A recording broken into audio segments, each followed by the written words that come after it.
नमस्कार, मैं डॉक्टर राधाकृष्ण आप सबका बहुत बहुत स्वागत करता हूं। एक मित्र हैं अशोक कुमार जयपुर से। उन्होंने अपनी एक समस्या लिख भेजी है। वो लिखते हैं उन्होंने हिस्ट्री में पीएचडी की है, लेकिन उनकी शिक्षा कोई उनके काम नहीं आ रही।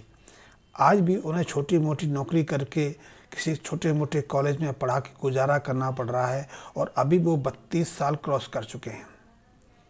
घर की बहुत सारी जिम्मेदारी हैं, वो पूरी नहीं कर पाते और इसलिए घर में अशांति बनी रहती है। तो अशोक जी, आपने अपनी जो डिटेल भेजी है उसके अनुसार उसका समाधान तो मैं आपको भिजवा चुका हूँ। फिर भी ये वीडियो बनाने के लिए आपको कुछ जानकारी भी दे रहा हूँ। सबसे पहले तो आपकी जन्म कुंडली के छठवें भाव में चंद्रमा विराजमान है और लाल किताब कहती है कि जब छठवें घर में चंद्रमा विराजमान होते हैं तो वो प्राय अशुभ प्रभाव भी देते हैं। ऐसे में व्यक्ति की जो शिक्षा है या तो अधूरी रह जाती है या अटक के पूरी होती है, और शिक्षा पूरी हो जाए तो उसके काम नहीं आती है, उसके कोई उपयोग में नहीं आती है। उस शिक्षा का वो व्यक्ति कोई लाभ नहीं उठा पाता है। तो छठवें स्थान का चंद्रमा बहुत अशुभ प्रभाव देता है। ऐसे व्यक्ति के घर में अशांति रहती है, मातृ सुख कम मिलता है, घर गृहस्थी का जो सुख है वो भी उसके जीवन में अल्पतम रहता है। बच्चों के साथ भी उसका व्यवहार थोड़ा कटुता भरा रहता है। ऐसे में चंद्रमा छठवें घर में हो और बुध यदि दूसरे या 12वें घर में आ जाए तो ऐसा व्यक्ति तो निराशा से भर जाता है, आत्मग्लानि से भर जाता है। उसके मन में उल्टे सीधे विचार आने लगते हैं। वो जीवन से ही एक तरह से पलायन करने की सोचने लगता है और बहुत बार यदि समय रहते उसका उपचार ना किया जाए, उसका इलाज ना किया जाए तो ऐसे व्यक्ति हताशा निराशा से भर के अपने जान भी गंवा देते हैं, अपने शरीर का भी त्याग कर देते हैं, आत्महत्या तक कर लेते हैं। ये एक बहुत गलत अशुभ योग है, क्योंकि छठवें स्थान का चंद्रमा जो है अशुभ प्रभाव देने से पीछे नहीं रखता और इस छठवें स्थान को पर जो बुध और केतु का प्रभाव रहता है, केतु के साथ तो वैसे ही चंद्रमा की बनती नहीं है। इसलिए संतान को लेकर भी ऐसे जातक को कई तरह की परेशानियां अनुभव करनी पड़ती हैं और स्वयं जातक भी बचपन से लेकर जवानी तक एक तरह से अभावग्रस्त जीवन जीता है। ऐसे में समय रहते यदि कुछ उपाय कर लिए जाएं, कुछ इलाज कर लिए जाएं तो जीवन को काफ़ी हद तक सहज और सामान्य बनाया जा सकता है। कहते हैं यदि छठवें स्थान पर चंद्रमा विराजमान हो तो ऐसा जातक बचपन में कम से कम 18 साल की उम्र तक नींद में मूत्र त्याग कर देता है। मूत्र त्याग की समस्या भी बहुत देखी जाती है। हर दूसरे तीसरे घर में कोई ना कोई ऐसा बच्चा मिल ही जाता है जो सोते सोते मूत्र त्याग कर जाता है, बिस्तर गीला करता है। तो ऐसे जातकों को भी लाल किताब के कुछ उपायों की मदद से ठीक किया जा सकता है। चंद्रमा छठवें स्थान का जो है वो केतु पर असर डाल के जननेंद्रिय के ऊपर अशुभ प्रभाव रखता है। तो ऐसे में यदि व्यक्ति मानसिक रूप से परेशान रहे, घर गृहस्थी में कलेश रहे या आर्थिक की कमजोरी का सामना करना पड़े, आर्थिक स्थिति सुदृढ़ ना रहो, तो ऐसे व्यक्ति को सबसे पहले तो दिन के समय रात्रि के समय दूध का त्याग कर देना चाहिए। रात्रि के समय का दूध ऐसे व्यक्ति की मानसिक शांति को बिगाड़ने का प्रमुख कारण बन जाता है। लेकिन ऐसे जातक को अपने हाथ से अपने पिता को, अपनी माँ को दूध पिलाना उसको सहायक सिद्ध होता है, उसकी कई परेशानियों का निवारण कर देता है। तो यदि आप अपने माँ बाप को अपने हाथ से गिलास में दूध डाल के उनको पीने को देंगे तो ये आपके लिए काफ़ी सहायक होगा। और यदि चांदी के गिलास में आप अपने पिता को या अपनी माँ को दूध का सेवन कराएंगे तो ये और आपके लिए सहायक सिद्ध हो जाएगा।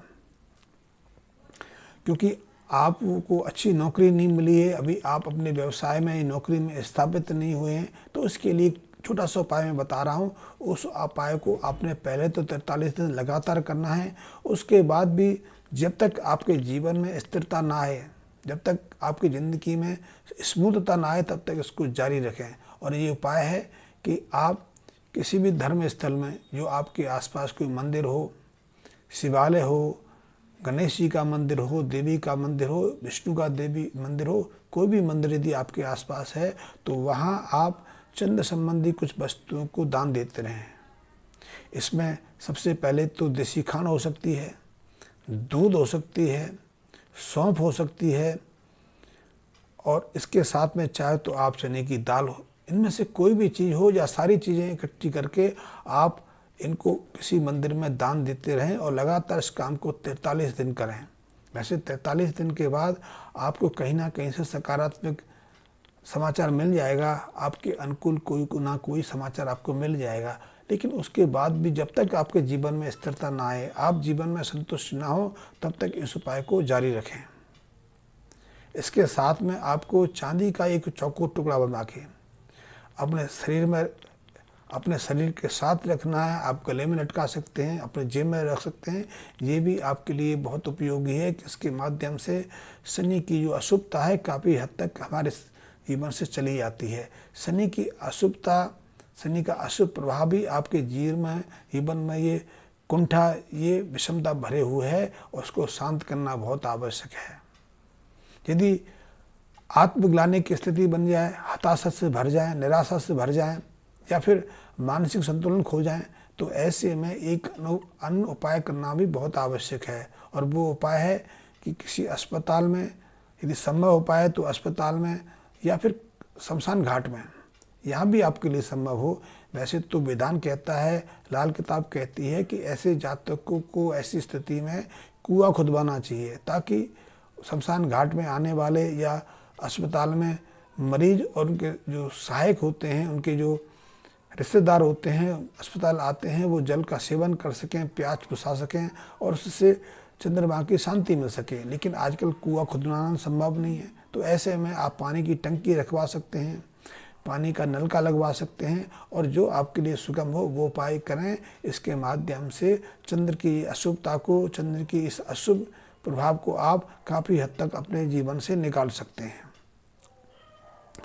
इसके अलावा यदि आपके घर परिवार में कोई बीमार हो जाए, आप स्वयं ही अपने में किसी तरह की बीमारी अनुभव करने लगें, आपको मानसिक अशांति का सामना करना पड़ रहा हो, तो एक काम और उपाय करें। वो उपाय ये है कि रात्रि को सोते समय अपने पलंग के नीचे, अपने सिरहाने के नीचे एक गिलास में कच्चा दूध भर के रखें। कच्चे दूध को आप यदि मौसम अनुकूल नहीं है तो थोड़ा उबाल भी सकते हैं, लेकिन कच्चे दूध का महत्व ज़्यादा है। उबाल के उस गिलास में अपने सिरहाने के नीचे रखें। प्रातःकाल उस दूध को किसी कीकर पर या किसी कांटेदार वृक्ष की जड़ पर चढ़ा दें।